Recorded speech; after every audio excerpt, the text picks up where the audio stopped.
یاد رکھو، یاد رکھ لینا کہ اسلام اور کفر کی جنگ یہ آج سے نہیں ہے، بلکہ یہ جناب محمد رسول اللہ کے دور سے چلی آ رہی ہے۔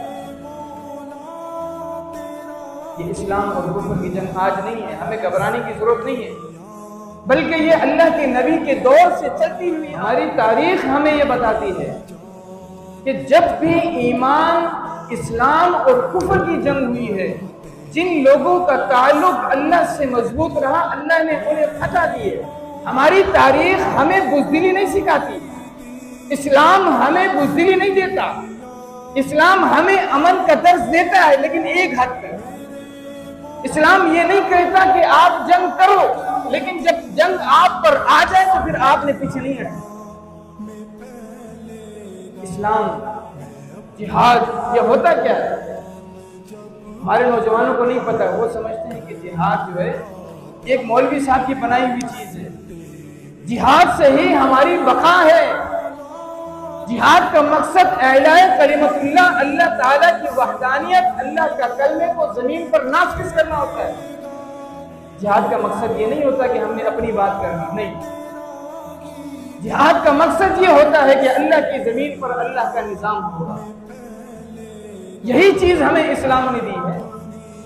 صحابہ کرام رضوان اللہ تعالی علیہم اجمعین نے اس راستے پر کتنی قربانیاں دی ہیں، اپنے جانوں کا نذرانہ پیش کیا ہے، اور ہمیں سبق دیا ہے کہ جان دے دینا لیکن اپنے اسلام کو نہیں۔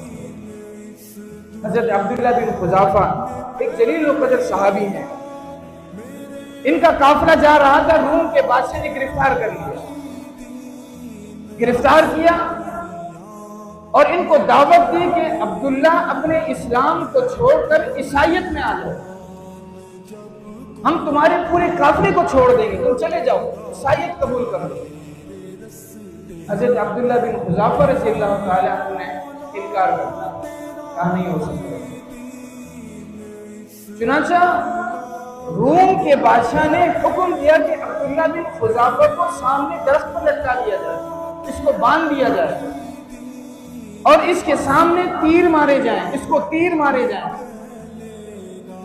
لیکن وہ تیر خیال کرنا اس کو لگے نہیں، بلکہ اس کے سامنے سے گزر جائیں تاکہ اس کے دل میں خوف و ڈر بیٹھ جائے۔ ایسا ہی ہوا، حضرت عبداللہ بن حذافہ کو تیر مارے گئے، لیکن تیر آس پاس سے گزر جاتے، ان کو لگتے نہیں۔ خوف اور ہراس بٹھانے کے لیے دل میں ڈر بیٹھ جائے تاکہ اسلام چھوڑ کے عیسائیت قبول کرے۔ لیکن جو حضور کے صحبت یافتہ ہو، جنہوں نے حضور سے دین سیکھا ہو، وہ کیسے اسلام کو چھوڑ سکتے؟ آج 1400 سال کے بعد ہم اسلام پر کھٹ بننے کو تیار ہیں، وہ کیسے اسلام کو چھوڑ سکتے؟ حضرت عبداللہ بن حذافہ نے بلا خوف ہراس کھڑے ہیں، اس نے روم کے بادشاہ نے اپنے پیروکاروں کو بلا کر کہا کہ بھائی بات سنو، یہ شخص تو گھبرا رہا نہیں ہے، ڈر اس کے دل میں نہیں ہے، تم ایک کڑا تیار کرو جس کے اندر تیل ڈالو اور اس تیل کو خوب گرم کرو اچھی طریقے سے۔ چنانچہ ایسا ہی ہوا، ایک کڑا لایا گیا بڑا سا، اس کے اندر تیل ڈال کر اس کو گرم کیا گیا۔ حضرت عبداللہ بن حذافہ کے دو ساتھیوں کو لا کر اس تیل کے کڑے میں ڈال دیا، چند منٹوں کے اندر ان کا جسم، ان کا گوشت پگھل کر ہڈی اوپر آ گئی۔ حضرت عبداللہ بن حذافہ نے یہ منظر دیکھا تو آپ کی آنکھوں سے آنسو آ گئے۔ درباریوں نے روم کے بادشاہ سے کہا کہ بابا عبداللہ لگتا ہے ڈر گیا، اس کی آنکھوں سے آنسو آ گئے، لگتا ہے یہ موت سے گھبرا گیا، اسلام کو چھوڑ کر عیسائیت قبول کرے گا۔ اللہ، حضرت عبداللہ کو روم کے بادشاہ نے بلا کر کہا کیوں روتے ہو؟ آ جاؤ، چھوڑو اسلام کا دامن، چھوڑو عیسائیت قبول کرو۔ اللہ اکبر۔ حضرت عبداللہ بن حذافہ کہنے لگے میں رو اس بات پہ نہیں رہا، میں رو اس بات میں جو کوئی خوف ڈر نہیں ہے، میں رو اس بات پر رہا ہوں کہ میری ایک جان ہے اس کڑے میں، اس تیل میں جانے کے بعد میری ایک جان ہے، وہ جسم چند منٹوں کے اندر اوپر آ جائے گا، پگھل جائے گا۔